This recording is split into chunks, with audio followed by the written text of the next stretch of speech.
Hello বন্ধুরা, good morning. কেমন আছো সবাই? আশা করছি সবাই খুব ভালো আছো আর তোমার পড়াশোনাও খুব ভালো চলছে। আজ সকালে উঠেছি 5:30টায়। তারপর উঠে পড়তে বসেছিলাম, টাইম ছিল হাতে। সকালে উঠেই বসেছিলাম ইংলিশ নিয়ে। আর সকালে ইংলিশটা পড়ে নিলে অনেকটাই চাপ কম থাকে। তো সেজন্য ইংলিশটাই পড়ে নিলাম। সকালে 1.5 ঘন্টা টাইম পেয়েছি, কারণ পড়ানোটা একটু লেটে ছিল আজকে। তো সেজন্য ভাবলাম ইংলিশটা ভালোভাবে পড়ি। আর আগেরগুলো আবার রিভিশন দেওয়ার টাইম হয়ে গেছে, দেখি 2-1-এ আবার রিভিশন দেব। তো তারপরে যাব পড়াতে, স্নান করে যাব পড়াতে। পড়িয়ে এসে বসবো আবার ম্যাথ নিয়ে। বাচ্চাদের এক্সাম চলছে, তো ওদের এক্সামে একটা যেদিন যে এক্সামটা থাকছে সেই সাবজেক্টেই শুধু দেখিয়ে দিয়ে চলে আসতে হচ্ছে, সেজন্য তাড়াতাড়ি আমি ছুটি পেয়ে যাচ্ছি। তো যাই হোক, চলে এসেছি বাড়িতে। এসে আবার বসেছি ম্যাথ নিয়ে। আর ম্যাথ আজকে আমি ইউটিউব থেকে করছি। আগের ভিডিওতে একজন কমেন্ট করেছো যে সে নতুন ডাব্লিউবিপির জন্য প্রিপারেশন শুরু করবে। তো তার জন্য বাড়িতে পড়বে না কোচিংয়ে পড়বে? তো তাকে আমি বলবো, তুমি যদি একদম বিগিনার হও, তাহলে যদি তুমি চাও একটা গাইডেন্স, তাহলে অবশ্যই তুমি কোনো কোচিংয়ে ভর্তি হতে পারো অল্প কিছুদিনের জন্য। কারণ সিলেবাসটা বুঝতেও একটু সময় লাগে। সিলেবাস বুঝতে এবং কোথায় থেকে কিভাবে শুরু করবে সেটা অল্প 2-1 মাস গেলেই কোচিংয়ে বুঝতে পারবে। আর তা না হলে ইউটিউবে এখন অনেক ভিডিও আছে, আমার ভিডিওও আছে। তাছাড়া অনেকের অনেক রকম ভিডিও আছে, যেগুলো একটু রিসার্চ করে, সময় নিয়ে রিসার্চ করো, দেখো পেয়ে যাবে। আর তার চেয়ে বড় কথা, তুমি যদি ফর্ম ছেড়ে থাকো, তাহলে এতদিনে তোমার এই জিনিসগুলো বুঝে যাওয়া উচিত ছিল, কারণ হাতে খুব বেশি সময় নেই।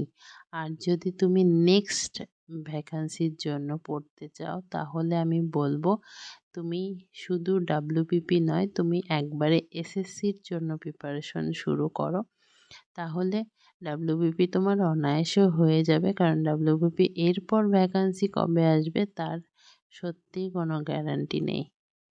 শুধু ডাব্লিউবিপির জন্য নতুনভাবে প্রিপারেশান, মানে একদম নিউ স্টুডেন্ট হয়ে প্রিপারেশান শুরু করার থেকে তুমি এসএসসি বা রেলের জন্য প্রিপারেশন শুরু করো, তাহলে মোটিভেশনটা তোমার বজায় থাকবে। কারণ এক্সাম হবে এগুলোর, এবং নোটিফিকেশনও বেরোবে।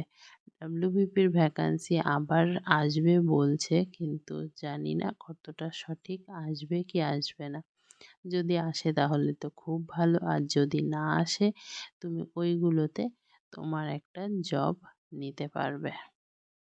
তো অনেকেই আবার নতুন করে সিলেবাস, স্ট্যাটিক জিকে, সায়েন্স, কোথায় থেকে কি পড়ছি, কোন কোন চ্যাপ্টার পড়ছি, এই প্রশ্নগুলো করছো। তো এগুলো আমার অলরেডি অনেকগুলো ভিডিও করে দেওয়া আছে চ্যানেলে। তো তারপর আবার বলছি, স্ট্যাটিক জিকে বলো, সায়েন্স বলো, সব কিছুই আমি ক্র্যাক ডাব্লিউবিসিএস থেকে পড়ি, এবং পিওয়াইকিউ নোট করে পড়ি। তার সাথে এমসিকিউ যে বইটা আছে আমার, সেইখান থেকেও পড়ি। আরেকজন জিজ্ঞেস করেছ ডাব্লিউবিপির জন্য ইংলিশ কোথা থেকে পড়ছি।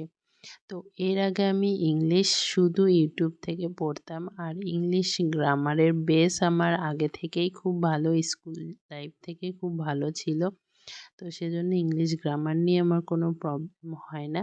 ভোকাবুলারি আমি ইউটিউব থেকে পড়তাম, ইংলিশ গ্রামার টিউটোরিয়াল এই চ্যানেল থেকে। তারপরে আমি এখন ব্ল্যাক বুক পড়ছি, কারণ এসএসসির এক্সামগুলো আমার এবছর সিরিয়াসলি দেওয়ার ইচ্ছা আছে। তো সেই জন্য ব্ল্যাক বুক থেকে আমি ভোকাবুলারিটা পড়ছি। আর ইম্পর্টেন্ট টপিকের কথা যদি বলো, তার ভিডিও আমার চ্যানেলে দেওয়া আছে। যদি ভিডিও খুঁজতে অসুবিধা হয়, প্লেলিস্ট করা আছে, সেখানে গিয়ে তোমরা দেখে নিতে পারো। সব subject, GK, static GK, English, math, সব কিছুর জন্য ভিডিও করে দেওয়া আছে।